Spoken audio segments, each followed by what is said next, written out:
Is this working now? Yes. My name is Sandra Oxner. I'm a retired judge from Canada, and I have the honor to chair the next and last panel of the day. We are, with your consent, going to shorten it a bit, asking each of our distinguished panelists to speak for only 15 rather than 20 minutes, so that we will still have some time for questions and answers. And I have discussed the matter with Mr. Jean Piette, our rapporteur, and he has indicated that he will also save time by doing a written rather than an oral summary for the conference minutes. So may I begin by introducing the first of our panelists, dando alguno de nuestros panelistas al señor Michel Gagné, socio de McCartney Traut en Montreal, Quebec, Canadá. Tiene una práctica de litigio basado en litigio compacto. Es especialista en litigios ambientales y ha dedicado parte de su práctica en estas áreas por los últimos 20 años. El señor Gagné tiene amplia experiencia en casos de defensa involucrando contaminación de aguas y suelos. También se ha involucrado en disputas ambientales involucrando litigios de riesgos a la salud humana y problemas a la salud. Tiene experiencia en class actions y en tribunales similares y también en consejos de arbitraje. El señor Gagné ha escrito diferentes, es expresidente de la sección ambiental de la División de Quebec de la Barra de Abogados de Canadá y lo han invitado diferentes veces para ser orador. Y también quiero presentar al siguiente orador, quien va a participar, y somos muy afortunados de tener con nosotros al señor, déjeme ver dónde lo encuentro, al señor José Antonio Anaya, perdón, director de defensas criminales en contra del ambiente en el Departamento del Procurador de México. Creo que no necesito presentar al otro orador porque ya lo tuvimos con nosotros en el último panel, al juez Stanley Chesler. Señor Gagné, ¿puede empezar con su sesión abreviada de 15 minutos? Es un privilegio tener la oportunidad de compartir algunas ideas con nuestros participantes más motivados. Es muy impresionante ver que aún están aquí a esta hora. Y vamos a pasar el próximo minuto hablando de causación desde la perspectiva canadiense. La causación siempre ha representado un desafío para los tribunales canadienses y el sistema judicial canadiene. Y los estatutos ambientales, por lo general,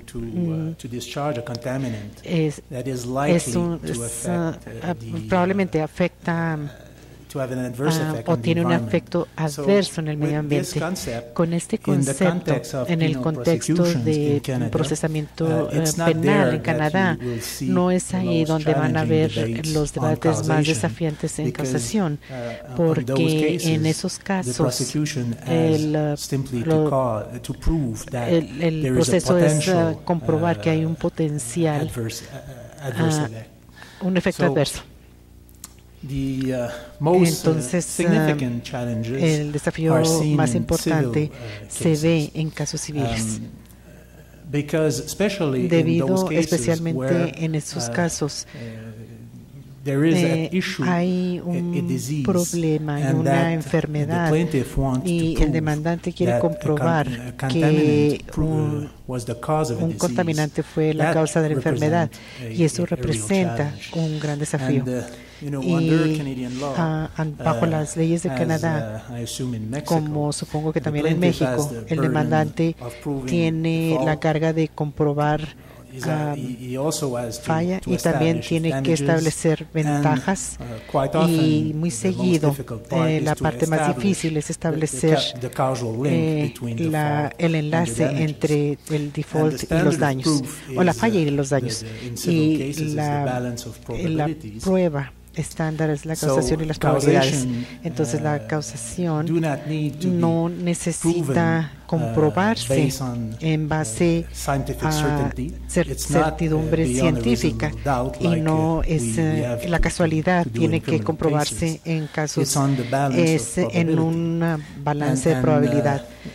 Y el nexo causal también puede inferirse de todas las pruebas disponibles. Entonces, no es solamente una cuestión científica, es una cuestión del juez de sopesar todas las pruebas disponibles y obviamente las pruebas científicas son las más importantes, son las partes más importantes de las pruebas, pero la jurisprudencia canadiense está muy clara en que no es un debate científico, sino que es un debate legal. Entonces, después de sopesar todas las pruebas, el juez tiene que estar satisfecho de que la enfermedad probablemente fue causada por la supuesta falta o que la supuesta falta de estos materiales contribuyeron a que hubiera esta enfermedad. Entonces, los tribunales canadienses han sido muy rigurosos y hemos revisado cuidadosamente todas las pruebas relacionadas con el nexo causal y no tienden a partir del principio tradicional aceptado de que se le pague una compensación al demandante. Por lo tanto, en esos casos tan delicados, en donde las enfermedades supuestamente son causadas por la contaminación, seleccionando un equipo correcto de expertos es la parte más crítica tiene que llevar a cabo un abogado. Y el abogado Chesler mencionó eso en su presentación y yo creo que se expandirá más o ampliará sus comentarios cuando venga su tiempo. Se tiene que pasar mucho tiempo seleccionando a los mejores expertos posibles. Tenemos que encontrar al experto con el área de experiencia más relevante. Y en esos casos ambientales, en donde hay un alegato de que una enfermedad fue causada por la contaminación, encontramos de que la toxicología y la epidemiología por lo general son parte de ese debate, pero también van a querer seleccionar a un experto en muchos casos con experiencia muy directa con la enfermedad que es el tema de este caso.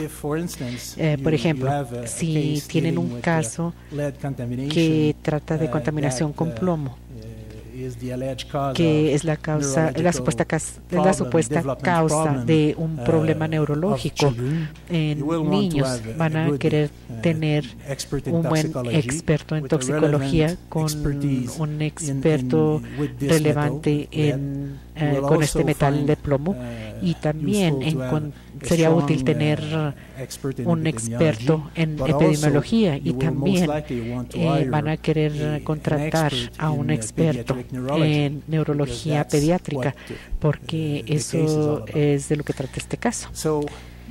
Entonces, van a querer encontrar a un experto que les ofrezca objetividad con rigor científico.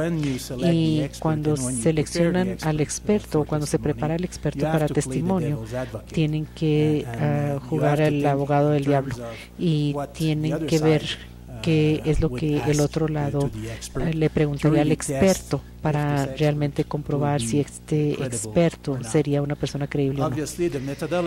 Obviamente la metodología que se emplea o que emplean los expertos. Se tiene que revisar con mucho cuidado, porque tal vez el experto pueda tener las mejores credenciales del mundo, y si se emplea una metodología equivocada y si su información está basada en hechos que no son hechos del caso, entonces tienes un problema básico. Entonces van a querer pasar algo de tiempo trabajar con el experto para revisar la metodología que se está usando, para asegurar que no haya fallas en esa metodología. También, cuando están viendo al mejor están buscando al mejor experto, no solamente se considera al experto y las habilidades y a un currículum impresionante, sino que también se tiene que buscar a un buen comunicador que pueda redactar un buen reporte y que presente el caso de una manera convincente durante su testimonio en un tribunal, y que pueda explicar las ciencias al juez en términos laicos. Eso es realmente crítico, porque no van a ganar su caso si el juez no entiende qué es lo que usted está tratando de comprobar. Entonces la meta es básicamente estar en una situación de presentar ante un tribunal pruebas muy convincentes sobre el nexo causal y la selección de los expertos. Y la preparación el trabajo de preparación con el experto es algo obligatorio en la mayoría de los casos. Pero el nexo causal por lo general es difícil y complejo, porque hay diferentes factores, y como mencionó el juez Chesler anteriormente, las ciencias seguidos son inciertas, controversiales, y también la ciencia evoluciona constantemente, y eso hace que la prueba de causación entre la contaminación y la enfermedad sea un desafío en cualquiera de los casos. Entonces, en conclusión, esos casos ambientales en donde el demandante está buscando compensación por enfermedad son muy costosos para el litigio, y los resultados son difíciles de predecir. Y debido a eso, y también debido a otros factores, hay muy pocos de estos casos que se procesan en Canadá, y eso va a un juicio sobre mérito. Y a lo largo de esos factores podemos identificar el hecho de que los tribunales canadienses han sido más conservadores en esas ventajas que los tribunales de Estados Unidos. Tenemos ventajas para casos de lesiones personales que establecieron los tribunales de la Corte Suprema de Canadá en 1988, y ahora sigue la tasa de inflación, pero actualmente la sentencia máxima para esos daños es $300,000, y hay muy pocos jurisprudencia en Canadá para casos civiles, y los tribunales canadienses han sido muy conservadores también hacia daños punitivos. Entonces eso crea un ambiente legal, y el posible resultado para esos casos para el demandante no es comparable a lo que encontramos en Estados Unidos. Entonces, si eso lo agregas a la complejidad inherente de esos casos, la realidad es que vemos menos de esos casos que se procesan en Canadá que en Estados Unidos. Y en Canadá yo diría que la mayoría de los casos ambientales civiles están relacionados a leyes de prejuicio y a daños económicos causados por contaminación. Ese tipo de daños son mucho más fáciles de establecer que los problemas de salud. Pero las cosas están cambiando al norte de nuestro continente, y el sistema judicial de Canadá ha evolucionado en vista del aumento de preocupaciones ambientales dentro de la población y en vista de los factores que acabo de mencionar. Y vemos en respuesta a este contexto legal un aumento importante de clases de acción para diferentes casos y especialmente para causas ambientales. Y hay un caso muy importante que el Tribunal Supremo de Canadá tiene que decidir. Es básicamente un caso un caso ambiental de perjuicio ambiental que se decidió a nombre del demandante, y eso se va a volver a investigar y lo tiene que decidir el Tribunal Supremo de Canadá dentro de 2 días, y este jueves van a dar la sentencia, y este va a ser un caso muy importante que probablemente va a influenciar drásticamente lo que es el panorama canadiense para class action. Eso queda por ver cómo el nexo causal ambiental, porque estamos viendo un nexo causal más y más certificado con un componente de nexo causal.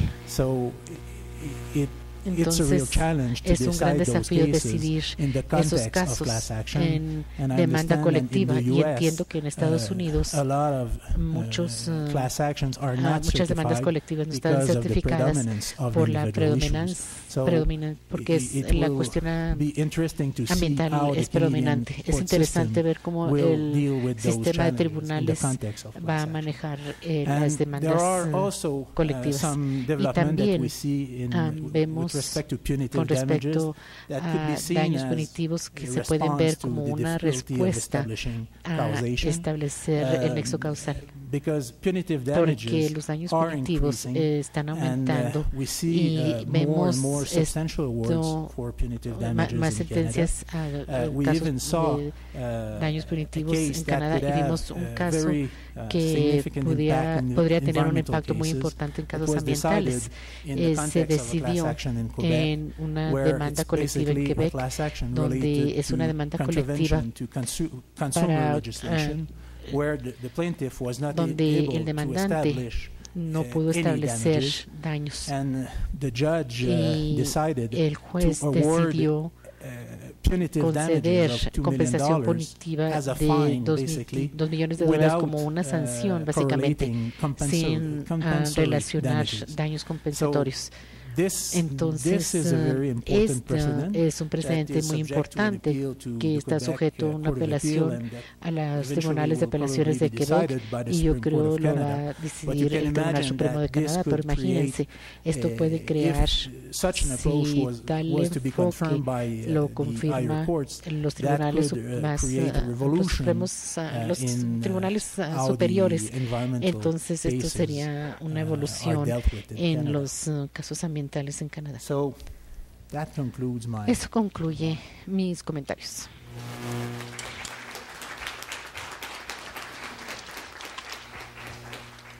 It takes a special skill to be so succinct. We thank you very much. Muchas gracias. Se requiere de una capacidad muy especial para mantenerse dentro del horario, así es de que todo estuvo muy bien. Ahora el director José Antonio Anaya. Anaya. Sí, lo dije bien. Anaya, ¿está bien? Muy bien. Muchas gracias por empezar. Buenas noches. He says, good evening. Gracias, así sea, por habernos invitado. Nosotros agradecemos que cuenten con nosotros. Vamos a hablar un poquito de antecedentes por lo que se refiere al nexo causal en México. En el trabajo en materia ambiental realizado por el legislador, se ha logrado plasmar a partir de 1987 en nuestra Constitución, al reformar los artículos 27 y 73, En la actualidad se tienen preceptos que pretenden obtener un medio ambiente sano para el ser humano, como lo es el artículo 4 de nuestra Carta Magna, que cita: toda persona tiene derecho a medio ambiente adecuado para su desarrollo y bienestar. Hacia fines de 1996, en nuestro ordenamiento jurídico, encontrábamos diversas leyes que contenían tipos penales contra el ambiente, siendo esta la Ley General de Equilibrio Ecológico y Protección al Ambiente, la Ley Forestal, Ley Federal de Caza, siendo reformado ese año el Código Penal para el Distrito Federal en materia de fuero común y para toda la República en materia del fuero federal, incluyendo el título 20, con un capítulo único referente a los delitos ambientales, mismos que se hicieron de carácter oficioso.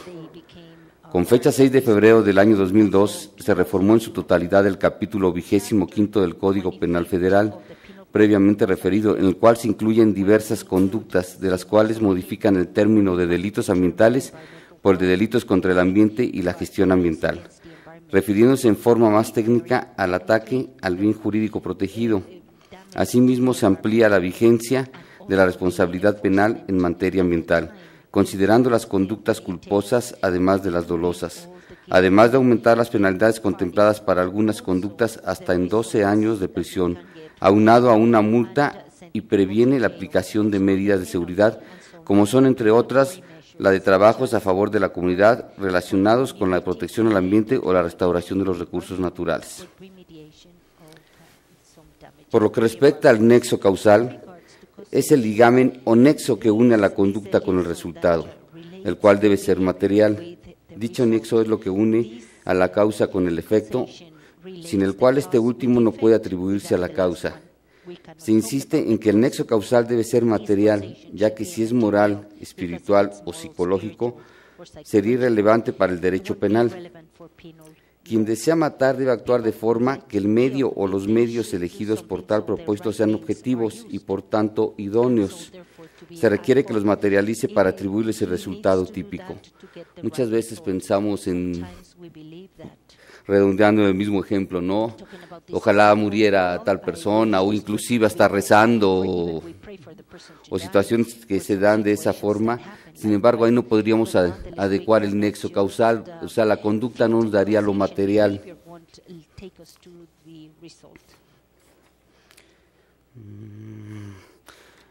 Esto es decir, para producir el resultado debe de haber voluntad, pero el nexo causal debe ser material 100%. En la práctica, debemos tener en cuenta las condiciones y circunstancias en que se manifestó la conducta y se produjo el resultado, en cada caso concreto, a fin de comprobar indubitablemente el nexo causal. En materia de delitos contra el ambiente, el nexo causal se acredita al demostrar la existencia de la conducta y principalmente el resultado, para lo cual es necesario recabar los dictámenes que en materia correspondiente, como son nosotros, sobre todo en la Procuraduría General de la República, al integrar una averiguación previa para poder demostrar el nexo causal, somos totalmente dependientes de los peritajes. Si los peritajes no nos demuestran o no nos comprueban lo que nosotros estamos investigando, pues no podemos acreditar el nexo causal, inclusive ni la misma, ni acreditar el mismo delito si carecemos de ellos. Nosotros, de los dictámenes que más necesitamos, son el dictamen en materia forestal, en materia de vida silvestre, en materia de aguas, en dictamen de caracterización de materiales o residuos, el de riesgo ambiental, el de daño ambiental, dictamen de ingeniería ambiental y el dictamen de cuantificación de daños. ¿Qué problemas son los que tenemos? Que desgraciadamente son muy comunes. Tenemos por parte de los peritos oficiales o a los habilitados por los agentes del Ministerio Público, que en la elaboración de dictámenes en materia ambiental es la falta o desconocimiento de metodologías y criterios para valoración del medio y los recursos naturales, incluyendo los costos de su degradación, así como los gastos para la recuperación o remediación de recursos o ecosistemas dañados. Otra dificultad con la que desgraciadamente sufrimos mucho es la elaboración de dictámenes en materia ambiental que constituyen la inexistencia de convenciones de colaboración con universidades secretarías de gobierno y laboratorios especializados en la materia, así como la falta de presupuesto o fondo para solventar su elaboración. Desgraciadamente, todos los dictámenes tienen un costo muy alto aquí en nuestro país, y sobre todo cuando se trata de aire y agua. Cuando estamos hablando de fauna o de flora, bueno, pues tenemos, por ejemplo, la ayuda de Profepa, que tiene gente muy capacitada, que nos ha podido apoyar en ese sentido. Lamentablemente hay veces que hay que ir hasta el último rincón de la República y es donde se dificulta un poquito. Nosotros en lo particular, en la Procuraduría, nuestros peritos no tienen la misma capacidad que los de Profepa, porque no hemos tenido la oportunidad de capacitarlos, no por falta de ganas, sino por falta de presupuesto, por falta de quien los capacite en algunas ocasiones. En verdad, los ministerios públicos hacen una labor titánica, que han estudiado bastante en todo lo que es cuestión de materia ambiental. Otro gran problema que tenemos es que en realidad son 12 ministerios públicos especializados los que tenemos en la Dirección de Delitos Ambientales para toda la República. Entonces, como podrán ver, cuando se suscitan pues, problemas de tipo ambiental en otro lado, sí nos cuesta un poquito de trabajo, ¿no? Sin embargo, por supuesto que vamos a donde sea para poderlos llevar a cabo. Otra cuestión que tenemos con el nexo causal es que también es difícil acreditarlo en el sentido que hay veces que se tienen permisos para hacerlo.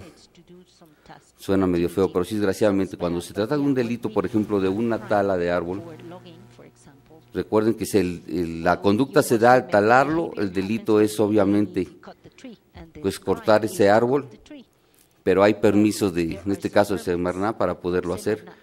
O con los mismos animales, ¿no? Que también tienen permisos para su venta, para su subsistencia, y pues también desgraciadamente es otra cosa que nos afecta mucho. Pero en sí nosotros, pues nuestro nexo causal es ese, ¿no? Acreditar la conducta, totalmente es la relación de la conducta con el resultado. Gracias.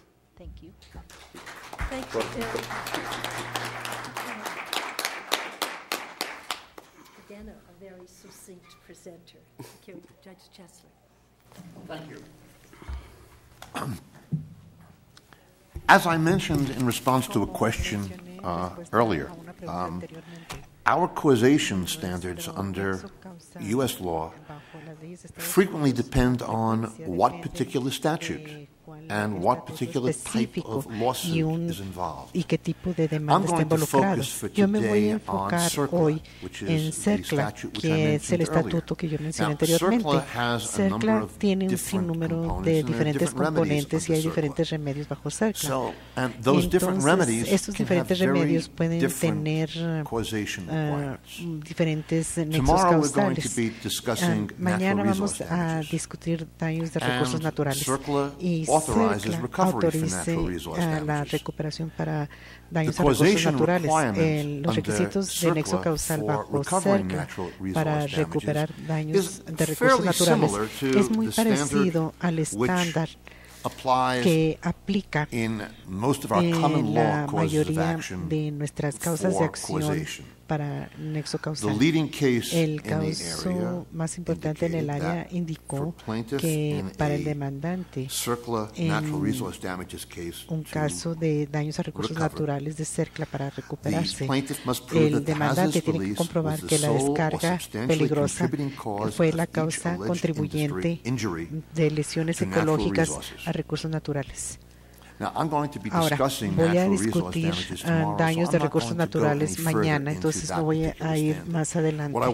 Entonces, lo que quiero hacer es compararlo con el estándar que se utiliza en nuestras acciones CERCLA para curso de respuesta, o sea, causas de limpieza, o requerir una limpieza, o muchas veces buscar contribución de un contaminador y de otras personas que también están involucradas en causar la contaminación o las descargas peligrosas en un sitio específico.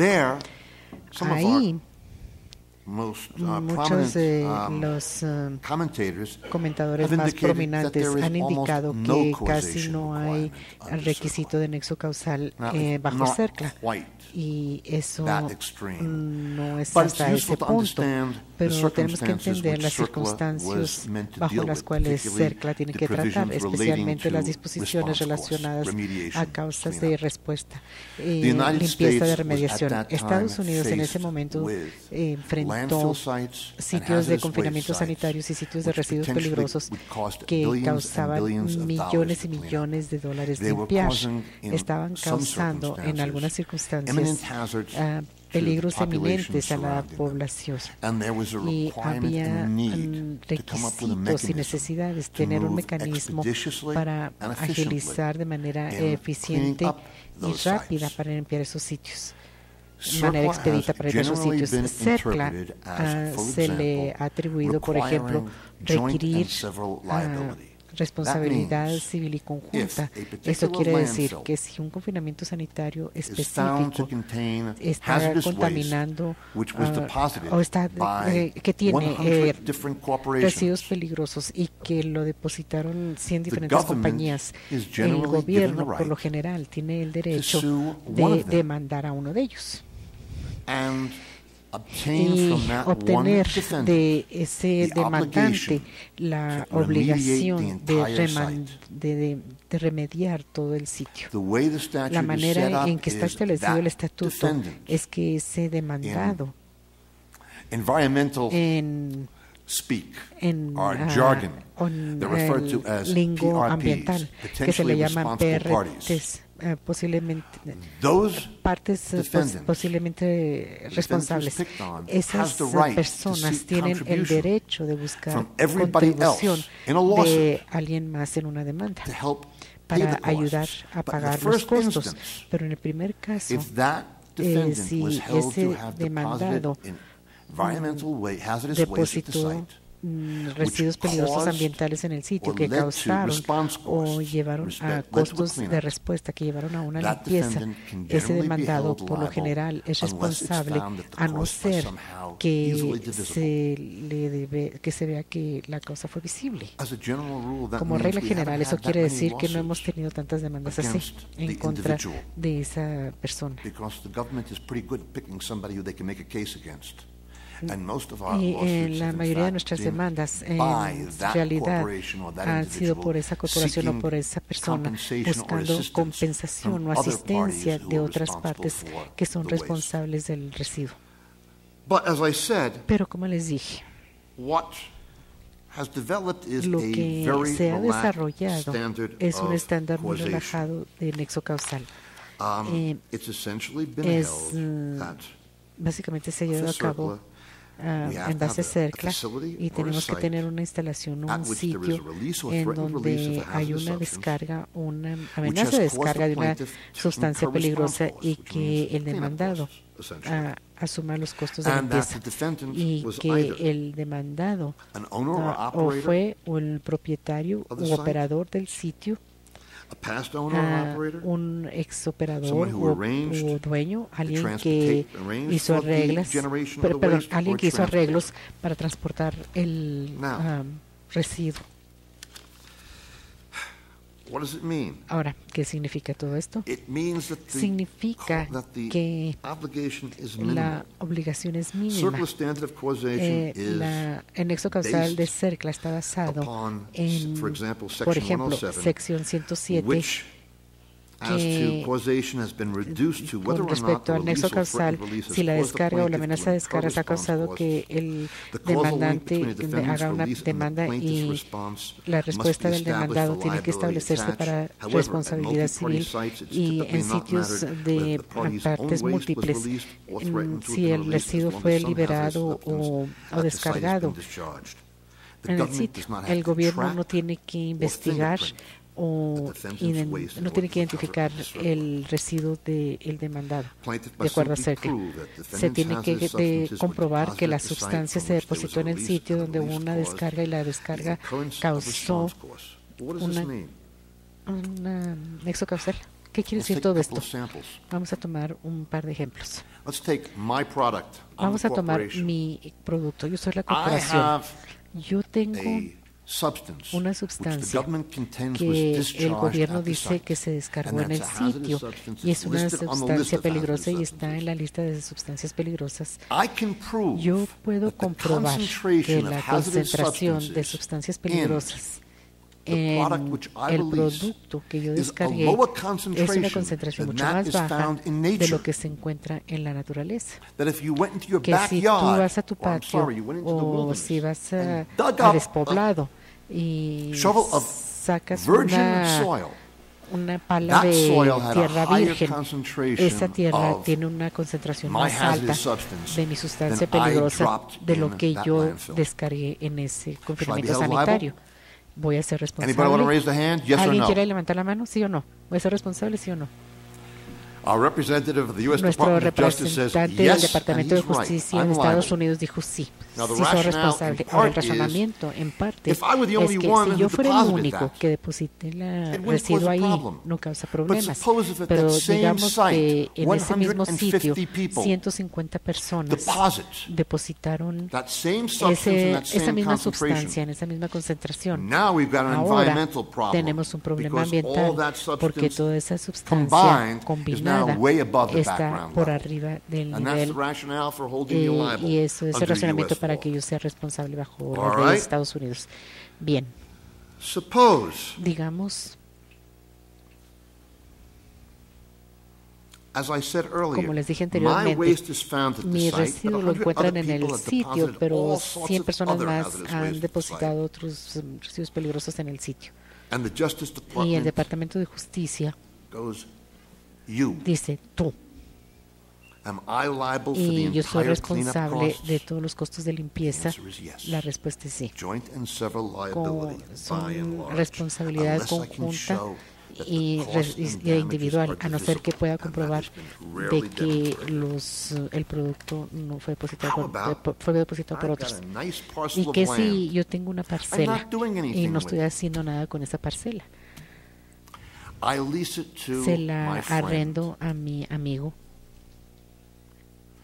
Él la toma y almacena todo tipo de residuos tóxicos en tambos de 50 galones y tiene descargas y descargas en el suelo. No quiero saber nada. Yo solamente estoy cobrando la renta. ¿Soy responsable del costo de limpieza bajo las leyes de Estados Unidos? Claro que sí. Hay una defensa limitada que básicamente dice: no sabía nada y no tenía razón para saberlo. Y también no la podía arrendar. Una vez que la arrendé, perdí toda la forma de defensa. Entonces, si alguien está puro, pristino, puede tener una defensa. Pero de lo contrario, le arrendo esta parcela a alguien más y usan esta parcela para descargar sustancias peligrosas y entonces yo soy el que soy responsable. Bien.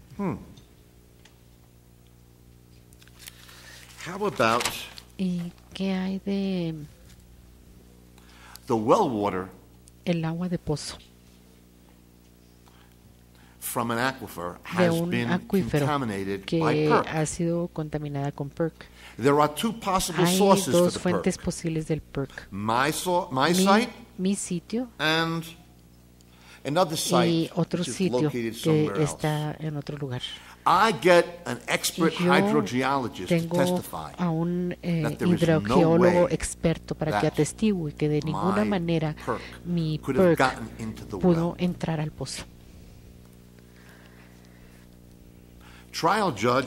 El juez dice, es muy buen argumento. Le creo a tu experto. El experto dice que no puede haber entrado ahí, que hay otra posible fuente y no eres responsable.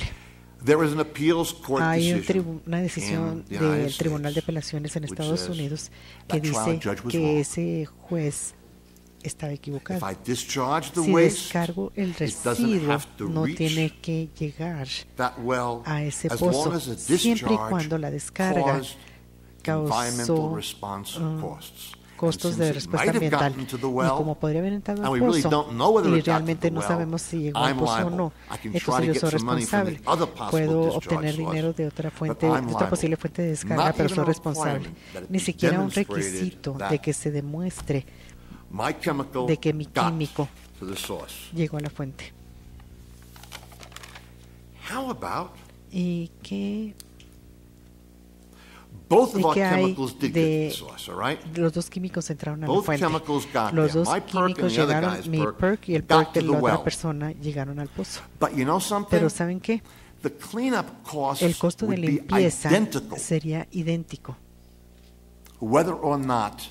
si mi perk o no entró, porque el plan de limpieza que requeriría los químicos de la otra persona serían idénticos y costarían lo mismo que el mío.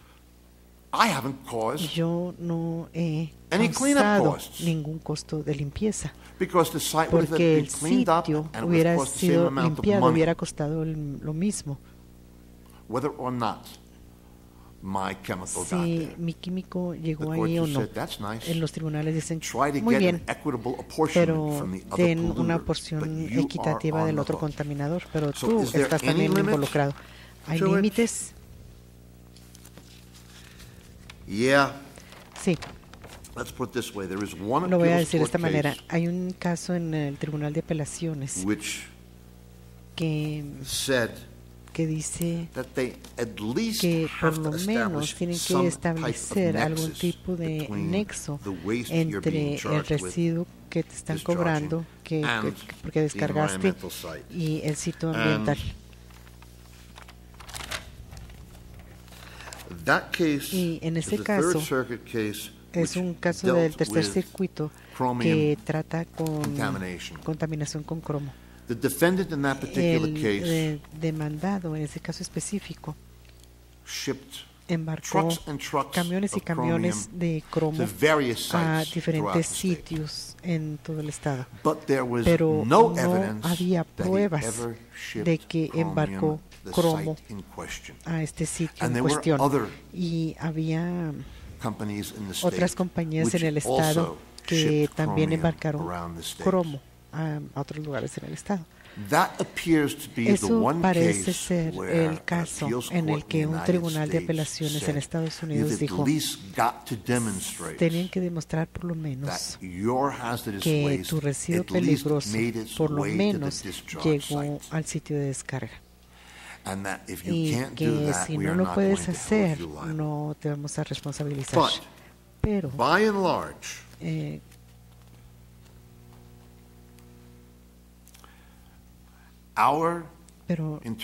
nuestra interpretación de CERCLA ha estado diseñada para asegurar, o está diseñada para asegurar, que el gobierno tiene los recursos para involucrarse en remediar este daño tan sustancial que se le está haciendo a la sociedad y se le está haciendo al medio ambiente, y está basado en una decisión de políticas que si un demandado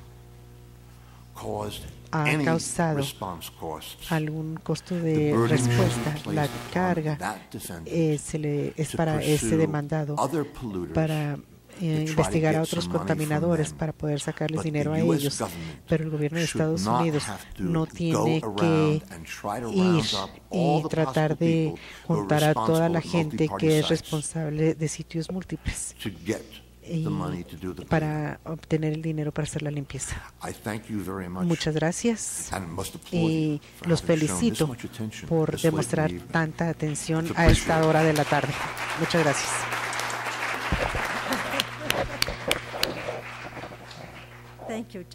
Gracias, juez, por esta presentación tan dinámica. ¿Alguien tiene la idea de poner o de tener unas preguntas al miembros del panel? Bueno, aquí tenemos dos personas.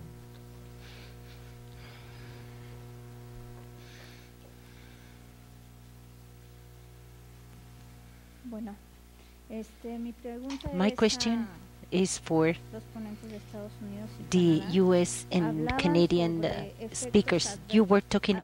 Efectos adversos. ¿Cuáles son los criterios mínimos para determinar que hay un efecto adverso al medio ambiente?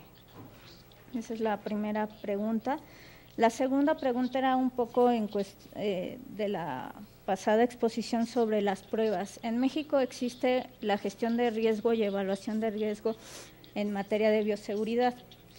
Sin embargo, como mencionaron, requerimos de una certificación de un laboratorio de prueba, que en este caso cae en una dependencia que es Semarnat. Entonces, en términos judiciales, como comentaban, podía servir como un apoyo, sin embargo, pues podría considerarse imparcial, ¿no? Porque es una autoridad. Entonces, no sé, uno de los defectos que tenemos aquí es que no hay laboratorios que no sean parte del gobierno, sí que estén certificados para garantizar que el método de prueba cumple con los estándares internacionales, ¿no? Entonces, no sé, las experiencias que tienen en Estados Unidos y Canadá respecto a este tema. Y la otra cuestión es la prescripción, ¿no? Manejaban que los delitos ambientales, pues el daño puede ocurrir muchos años después, entonces no sé qué tiempo manejan ustedes de prescripción para poder hacer, para poder exigir la reparación del daño, ¿no?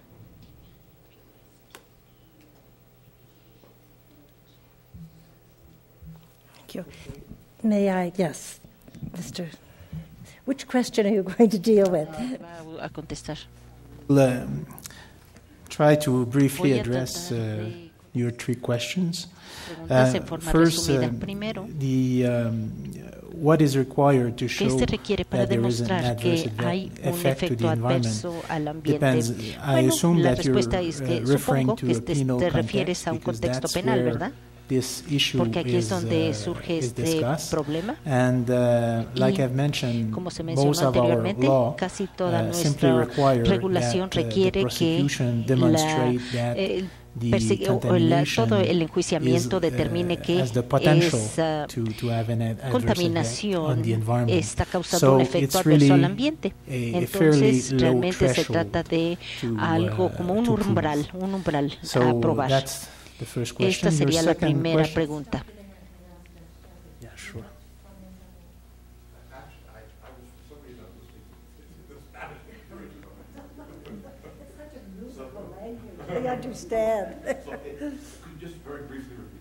A ver, brevemente,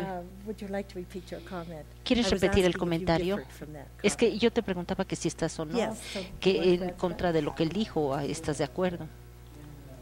En nuestra legislación canadiense, casi toda esta, el gobierno no puede perseguir algo o alguien responsable por la descarga de un contaminante en el ambiente si este contaminante es susceptible de causar un efecto adverso al ambiente o de dañar alguna propiedad o flora, fauna. Entonces se trata más bien de un límite que se debe llegar, digamos que se cumple con cierto límite o con un umbral. Esto responde a tu pregunta, ¿verdad? Esto es dentro del contexto penal. Yo respondería dentro del contexto civil, en el área de CERCLA, por mis colegas del Departamento de Justicia y de la EPA, pero en términos generales, en una limpieza CERCLA, en una, digamos, determinando el costo de la limpieza, bueno, la determinación tiene que ser si ese residuo entró o no dentro de un procedimiento administrativo. Es más, el único problema que tendríamos aquí, en gran medida, no es si esta sustancia está dentro de la lista de sustancias prohibidas o no. Ahora, no sé si esto sea correcto o no. Bueno, si algo que no ha sido liberado, pero me pregunto si algo de hecho es tóxico o no. Esto se determina por parte de un procedimiento administrativo por la EPA. y esto no lo sabemos nosotros, no se nos presenta. Bueno, antes de ir a la segunda pregunta, bueno, la parte que tengo de traducción es el tiempo de prescripción. Yo nada más quiero estar seguro si es una limitación, ¿a eso se refiere? Sí, y no sé si puedo yo contestarla. A ver, el señor Gagne y después usted. Sobre esa pregunta de prescribir, bueno, voy a referirme a la prueba, a los laboratorios de prueba. En Canadá, en los casos civiles, el periodo de limitación varía de una provincia a otra. Yo creo que varía incluso entre 3 a 6 años. In my province, Quebec, mi it's provincia, 3 years. Quebec, es de But 3 años, the 3 years period este starts periodo de 3 to años run empieza when a correr the cause of cuando action exists. And for that, el nexo you causal need existe. to Por lo tanto, have the necesitamos ver sustained. que estos daños siguen ahí. The case law is such that el caso if es tal que the plaintiff el demandado o el demandante más bien no va a estar en la posición de darse cuenta de cuáles son los daños before that time, antes de que prescribe ese tiempo. Doesn't run. Y si no empieza a contar ese tiempo de límite o de prescripción, por lo tanto puede extender un poquito más esa demora dependiendo de la situación. Again, the statute of limitations for the prescription period is going to depend on what particular statute is being used. For example, in a CERCLA response case, en el caso de respuesta de CERCLA, there is an effort by the U.S. government por parte del gobierno de to secure Estados funds to Unidos clean para up obtener an los fondos para la limpieza y para limpiar el sitio contaminado. Y en términos generales, esto no tiene un límite estatutario, como dije anteriormente. Algunos de estos casos, bueno, se remontan a residuos tóxicos de los de 1800 a lo mejor, y casos que se vuelven a traer o que son en contra de estas compañías muy exitosas que de alguna forma adquirieron, a compañías se fusionaron y con la que, por ejemplo, estuvieron virtiendo todas estas sustancias tóxicas. Y entonces los daños, la estipulación de daños al ambiente de CERCLA, bueno, pues tienen que hacer varias pruebas. También la parte de recursos naturales, esto es de lo que voy a hablar mañana. Y estas agencias requieren que si toda esa descarga y todos estos daños realmente ocurrieron antes de 1800 o de 1980, cuando ya estuvo CERCLA en funcionamiento, pues no requieren entonces pagar esos daños bajo la ley de CERCLA. Lo que realmente estamos buscando es una contribución o fondos de otra persona que causó ese problema, que hizo la descarga y o que a lo mejor inició algún esfuerzo de remediación. Y entonces aquí tenemos limitaciones mucho más cortas. De hecho, si usted es voluntario, creo que va a ser un periodo de 6 años y eso es lo que... Y si no, se requiere una contribución de 3 años. Esta es la limitación estatutaria que tenemos de 3 años. Sin embargo, sugeriría que, bueno, pues que hay muchos expertos a quien recurrir en ese aspecto. El señor Anaya. No, Anaya. José Antonio Anaya. ¿Sí? ¿Nos puede hablar de la situación en cuanto a prescripción en cuanto a tiempo en una acción penal en México? Puesto. Aquí nosotros tomamos el periodo de prescripción. Se inicia de acuerdo a cuando se denuncia el delito. En el momento que se hace la denuncia, ya se saca una media aritmética de acuerdo a la pena para poder sacar la prescripción. Empieza a correr el tiempo desde el momento en que es la denuncia. Y ya puede ser 3, 5 años, depende a la penalidad del delito, es el periodo de prescripción.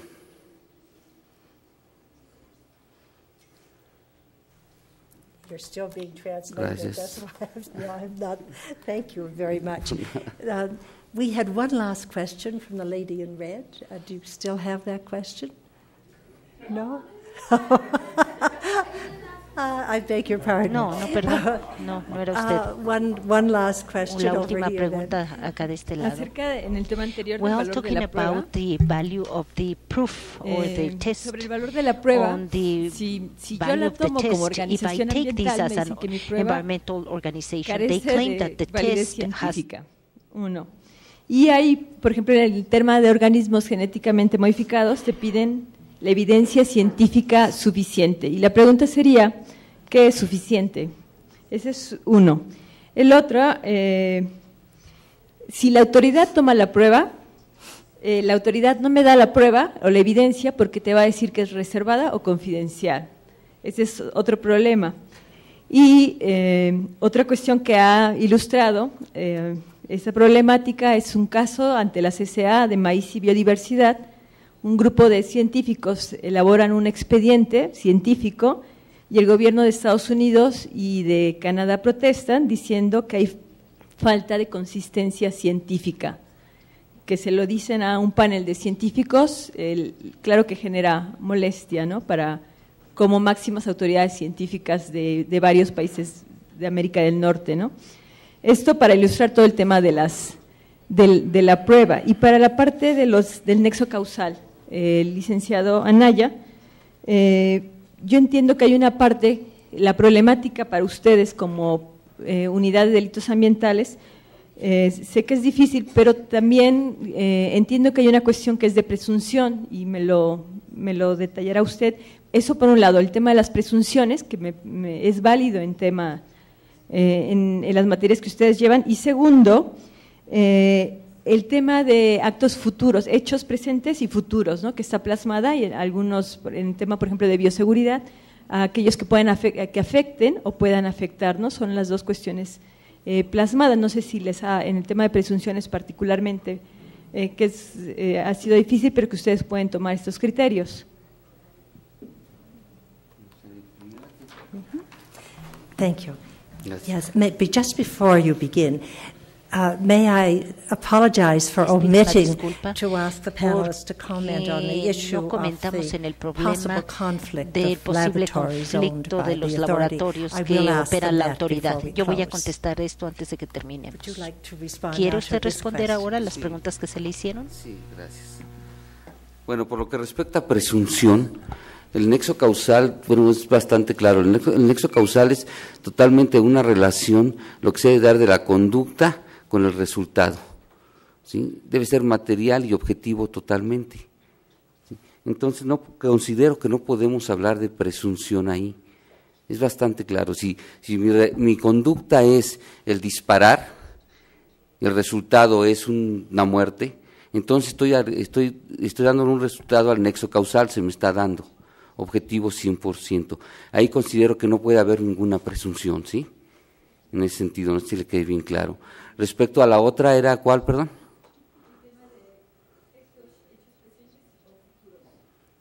Hechos presentes y futuros. ¿Qué en el sentido? ¿En el sentido de la prescripción o cómo lo está tomando?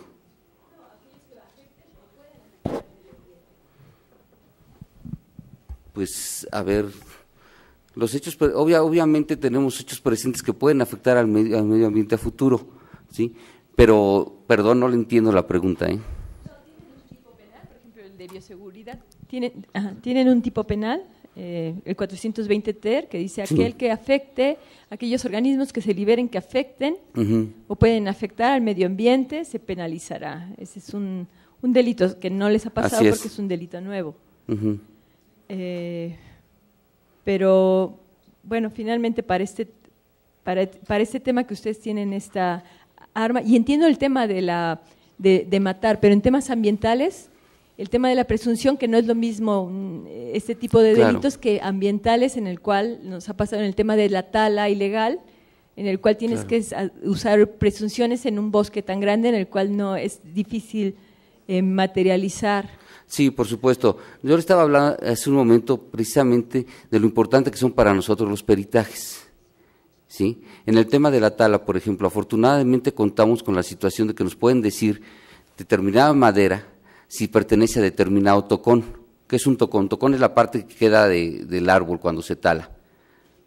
Cuando se hace el peritaje, si tenemos a la persona que hizo la conducta, y esa madera, el perito nos demuestra que pertenece al tocón del área, en este caso de un área natural protegida, sobre todo, que es lo que agravaría esto, ahí ya podemos hacer el nexo causal, si a eso se refería. En ese sentido, sí, totalmente lo que es ambiental, ¿no? Es lo que pasaría también con la pesca. Nosotros tuvimos hace 15 días un operativo en Chetumal. ¿Por qué? Porque el caracol rosado estaba en veda, sin embargo se seguía vendiendo, ¿sí? Nosotros llegamos, tomamos en flagrancia a la gente que estaba vendiendo el caracol rosado, comprobamos todo, comprobamos un nexo causal. ¿Por qué? Porque fue una flagrancia, porque está en veda, porque tenemos el peritaje de que el molusco estaba fresco, se fue en un restaurante, se comprobó totalmente, ¿no? Sin embargo, bueno, ya otro punto el señor juez lo dejó ir, ¿no? Es por lo que estamos peleando también tribunales ambientales que nos surge ya, pero totalmente, ¿no? Thank you. We have 1 minute left, so I'm going to ask our panelists if they would si les gustaría hacer un comentario de la pregunta de cuando, ¿recuerda la pregunta? La pregunta que les hicieron anteriormente, y en el problema de conflicto potencial entre los laboratorios y las autoridades. A ver, señor Gagnon.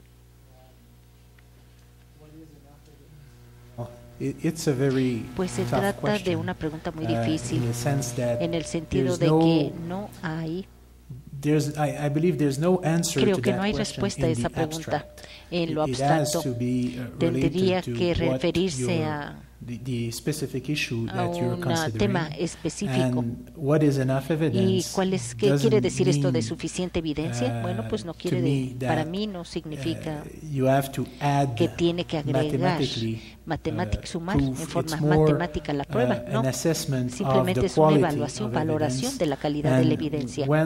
Y cuando puede, hasta que pueda llegar a una conclusión, es porque ya tiene suficiente evidencia científica para poder apoyar la conclusión de acuerdo a ciencia bien fundamentada, y con esto es suficiente.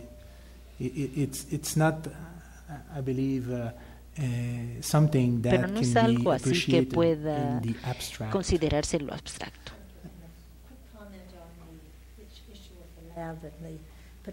Y la parte del conflicto de los laboratorios y las autoridades. Bueno, pues en Canadá los laboratorios tienen que estar certificados. Sí.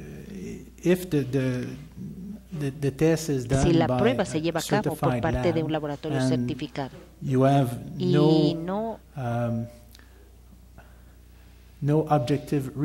hay ninguna razón objetiva para pensar que la prueba no es válida, pues sí, puede refutarla, pero para hacer esto tendría que entrar en detalles a los que se refería Diane Sachs para poder refutar la validez de la prueba. Esta es la forma en que yo lo enfocaría.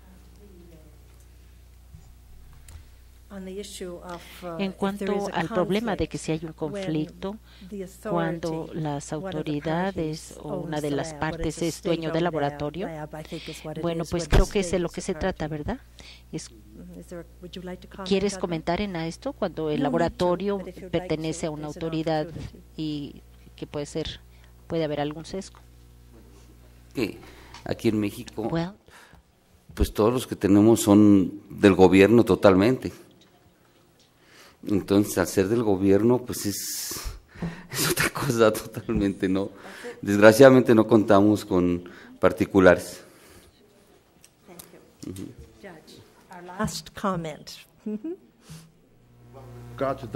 Bueno, pues son dos problemas realmente aquí. Como dije anteriormente, ya sea que sea una sustancia tóxica o no, para propósitos de normatividad ambiental, bueno, que determinado por las agencias gubernamentales ambientales, ellos hacen un análisis, lo ponen en la lista o no, y cuando llega ahí, bueno, pues francamente Si se trata de una demanda legal, ambiental, que requiere de una limpieza o remediación, no hay algún otro problema, simplemente determinar que hubo una descarga, que es una sustancia tóxica, y si la parte o no sea responsable, la parte actual sea responsable civilmente, sino más bien tiene que ver también con la prueba. La prueba indica qué es de lo que se trata, y es lo que hace el caso frente al tribunal. Estos resultados de las pruebas están sujetos a ser refutados como cualquier otra evidencia. Y es muy posible que la parte, el oponente, pueda presentar una opinión experta, una evidencia que diga, cuáles son los estándares de la prueba, con el tipo de análisis que se llevaron a cabo, y también enfocarse más a la testimonio de muestreo, de acuerdo a una examinación, un examen transversal por parte de peritos y una opinión experta sobre cuáles fueron los resultados, si hay una sustancia tóxica o no, y de acuerdo al nivel de autorización adecuado.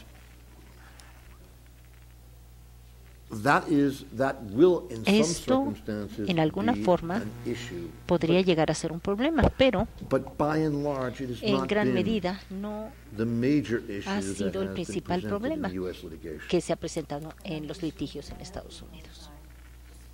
Ahora, el problema de los laboratorios que son propiedad del gobierno, en Estados Unidos quiere decir que sí debemos tener aquí una opinión experta y hay que testimoniar o presentar testimonio ante el tribunal y después hacer una examinación cruzada, un examen cruzado. Y en Estados Unidos así es como se hace, y entonces el jurado da una determinación. Y esto a veces tiene que ver con las circunstancias. En otras áreas, por ejemplo, tenemos el FBI que quiere, por ejemplo, un laboratorio de tipo forense para determinar que si realmente ha sido eficiente esa prueba o no. Y en algunos casos el testimonio de los peritos del FBI van a ser refutados también. Así es de que muchas gracias a los miembros del panel por su contribución tan valiosa. Muchas gracias a todos por su paciencia, porque todavía siguen aquí con nosotros. Gracias.